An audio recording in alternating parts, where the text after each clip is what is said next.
on it. Screen. There we go. All right. Bill, just for anyone listening out there, let's talk about your strangest cases. Because I remember going out with you, what was it, 5 years ago, when we went to Queens.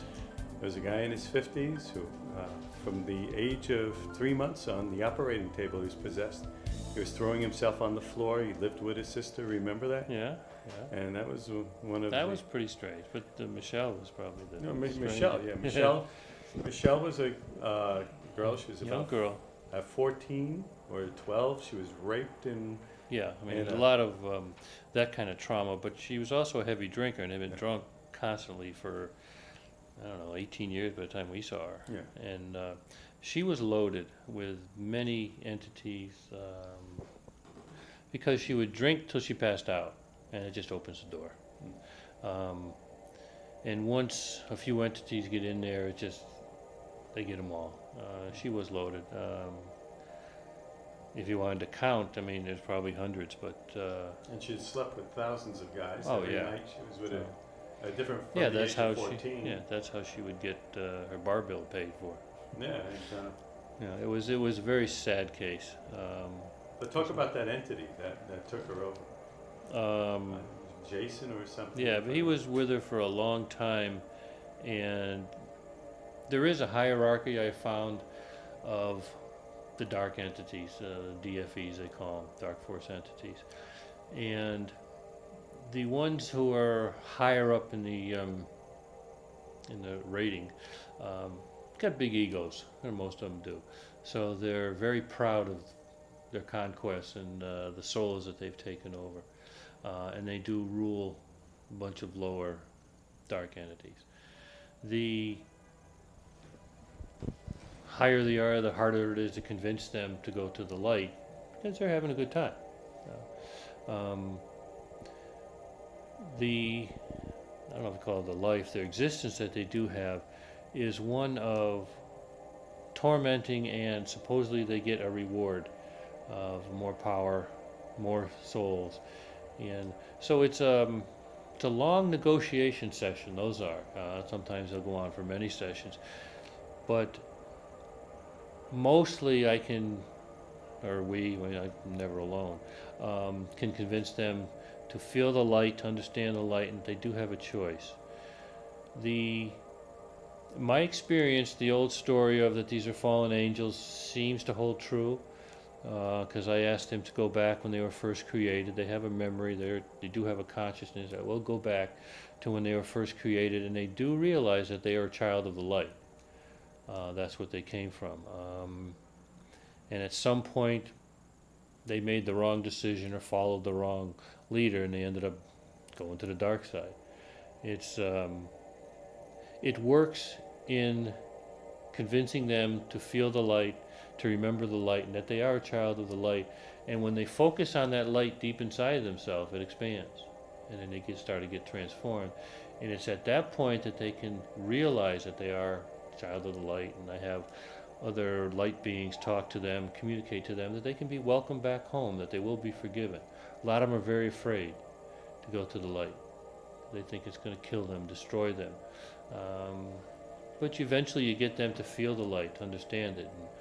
And you say, how does it really feel? It feels good, it feels warm. When was the last time you felt that way? Never. So it's interesting, and if you get a higher level dark force entity, you ask when it goes to the light to take all of those under its control with them. And sometimes I've asked, how many go with you? And they say legions, which is an awful lot, and they're all going to the light. And the client then has so much relief. Many times they start crying with, the relief at knowing that they're finally gone. And the life changes are pretty...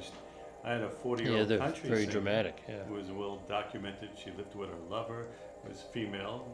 She slept with a lot of women on the road when she was out there. But a few days after the session, I think you might have been involved with that. She called up and she said, John, I no longer have the anger, but I'm no longer attracted to women anymore. Oh, yeah, the entities can bring their tendencies with them for drugs, alcohol, sexual orientation. And it's a dramatic how do people change when you release the negative entities and all the others that are there. Like I said, usually more than one. It's like a social drinker will become a hardcore alcoholic overnight. Yeah, because a social drinker just opens the door, and they're attracted to that sympathetic vibration. You know, the alcohol. The same thing when an alcoholic enters the antis, a normally bright person may be dull or confused. Well, or bouts of no memory. Well, they will, because especially if at the time of death the entity was drunk or drugged, they'll carry that stupor with them. I think the strangest one we did together was a 20-year-old girl from Philly who the Rastafarian entered, and she was abandoned on the street. She was a prostitute. She was very simple-minded, but all of a sudden her IQ zoomed up 100 points, and she was talking like a hip Rastafarian. Remember I called you up your date that night, and you came in, and yeah, it's interesting. It can be scary at times because you don't know what you're going to get. But as long as you believe and you know that the light is stronger than the dark. And it's all done out of love. I mean, the entity is there. They're confused, especially if it's another soul. Many times they're confused and angry. Many times they were murdered. So they have all this anger and they don't know what to do with it. And also many times they don't know they're dead. When I have people go back to remember they had their own physical body, and it says, well, I got one. It just happens to be this one. It doesn't ring clear to them, but I just tell them to trust me, remember back when you had your own physical body, go right to the end. Float up out of your body and look down, what do you see? And then they see either gunshot wound or the stabbing or the accident, get hit by a car many times, and they don't go to the light. And actually, if you got them going that way, if they're following you that long, it's just say, this time you're going to see the light. And there's always somebody in the light to help us over. Who's there in the light for you? And somebody will be there.